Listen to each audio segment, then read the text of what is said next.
What if I told you there's a country where you could literally travel back in time and become 7 years younger? No, this isn't some sci-fi movie. This is real, and it's happening right now in a country that most people have never even thought about visiting.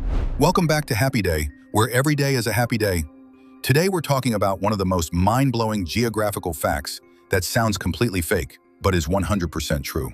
Imagine booking a flight, landing in a new country, and suddenly you're not living in 2026 anymore. You're in 2017. Your age?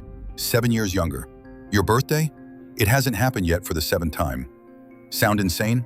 Well, buckle up because we're about to explore Ethiopia, the country where time literally works differently. So here's the deal.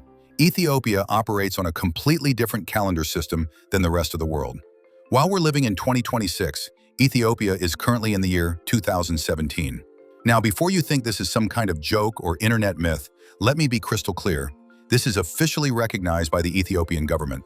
This is how they date legal documents, celebrate New Year's, and organize their entire society.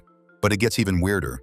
Not only is Ethiopia living 7 to 8 years in the past, but they also have 13 months in their year instead of 12. Yes, you heard that right, 13 months. And if that wasn't enough to blow your mind, their clocks work differently too. When it's 7 a.m. for you, it might be midnight in Ethiopian time. So the question is, how the hell did this happen? To understand this, we need to go back about 2,000 years. Most of the world uses what's called the Gregorian calendar. That's the one with January through December that you're familiar with. This calendar was introduced by Pope Gregory XIII in 1582 and eventually adopted by almost every country on Earth. But Ethiopia? They said, nah, we're good. Ethiopia uses the Ethiopian calendar, which is based on the ancient Coptic calendar. This calendar calculates the birth of Jesus Christ differently than the Gregorian calendar does. According to Ethiopian Orthodox tradition, Jesus was born in 7 BC, according to our calendar, which creates that 7 to 8 year difference. Now here's what makes this even more fascinating. Ethiopia has never been colonized. Unlike almost every other African nation, Ethiopia maintained its independence throughout history, with the exception of a brief Italian occupation from 1936 to 1941.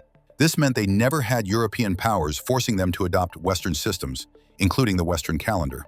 They kept their traditions, their timekeeping, and their way of measuring years.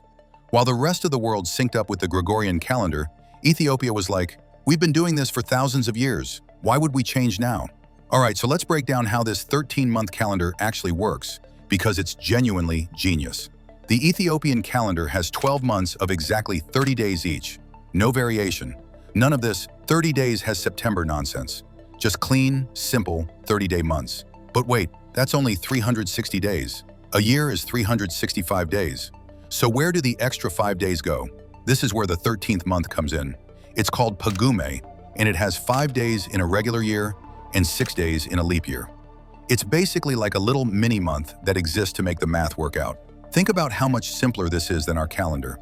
No more remembering which months have 31 days and which have 30. No more confusion about February and leap years. Every month is 30 days, and then you've got your little 5-day bonus month at the end. The Ethiopians have a saying, Ethiopia has 13 months of sunshine. This refers both to their calendar and to their generally sunny weather. Pretty clever, right? Their new year, called Enkutatаш, falls on September 11th in our calendar, or September 12th in leap years.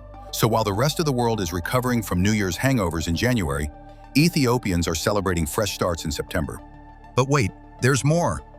Because apparently having a different year and a different number of months wasn't enough. Ethiopia also has a completely different time system. In Ethiopia, the day starts at dawn, not at midnight. So when the sun rises at around 6 a.m. in Western time, that's considered 000 or midnight in Ethiopian time. Let me give you an example that'll make your brain hurt. If someone in Ethiopia tells you to meet them at 3 o'clock, they mean 9 a.m. in Western time. If they say 7 o'clock at night, they mean 1 p.m. in Western time. This actually makes more logical sense if you think about it. The day begins when you wake up and see the sun. 12 hours of daylight, 12 hours of nighttime. It's based on the natural rhythm of the sun rather than arbitrary designations. But for travelers, this creates absolute chaos. Imagine showing up to a business meeting on time, according to your watch, only to realize you're 6 hours late because you didn't convert to Ethiopian time. Or worse, showing up 6 hours early and waiting around like an idiot. Most hotels and businesses that cater to international travelers will clarify whether they're using Ethiopian time or European time to avoid confusion. But in rural areas or in everyday Ethiopian life, everyone operates on Ethiopian time. So what's it actually like to live in a country where time works differently? For Ethiopians, it's completely normal. They grew up with this system, they understand it intuitively, and they wouldn't have it any other way. It's part of their cultural identity and their connection to ancient traditions that go back millennia. But for visitors and expats, there's definitely an adjustment period. You constantly have to do mental math. When someone texts you a time, you have to clarify which time system they're using. When you book flights or make international calls, you need to be extra careful about time zones and time systems. Some Ethiopians, especially in cities like Addis Ababa, are bilingual in time. They can easily switch between Ethiopian time and Western time depending on who they're talking to. It's similar to being bilingual in languages.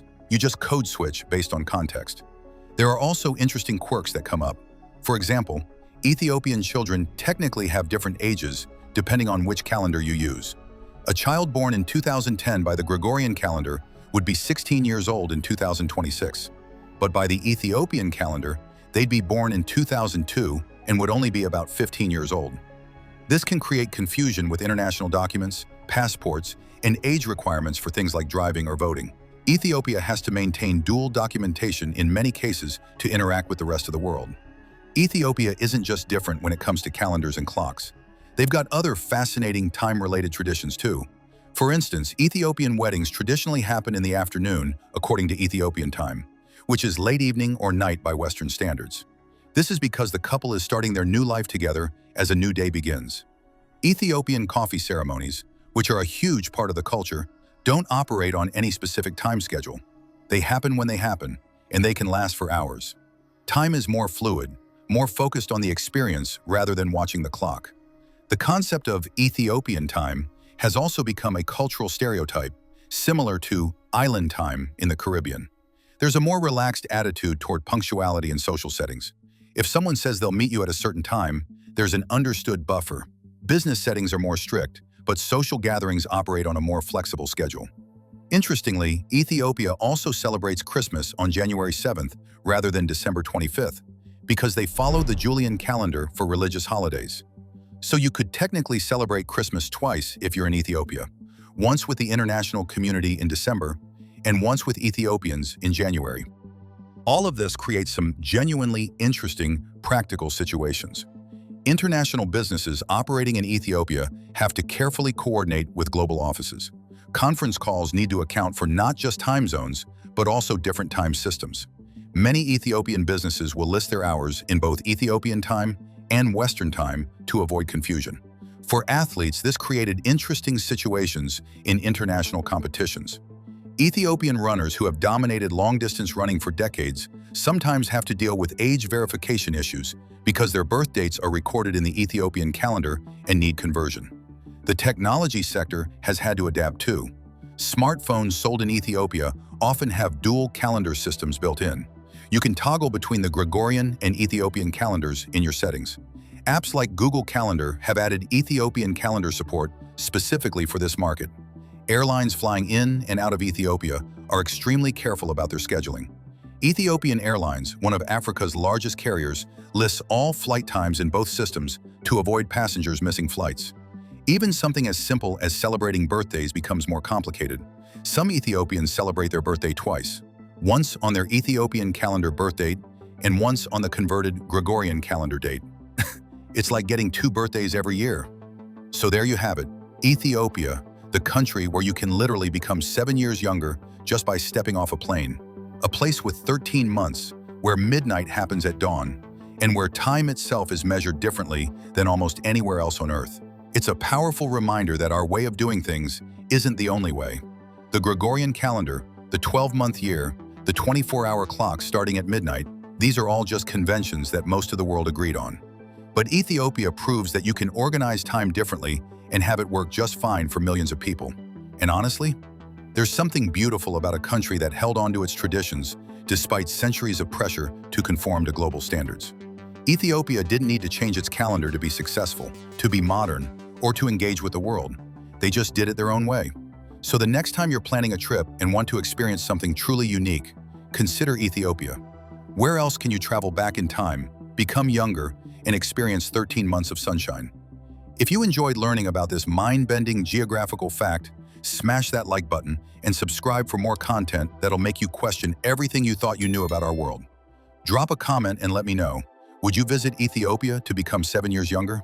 Remember, every day is a happy day, and I'll see you in the next video.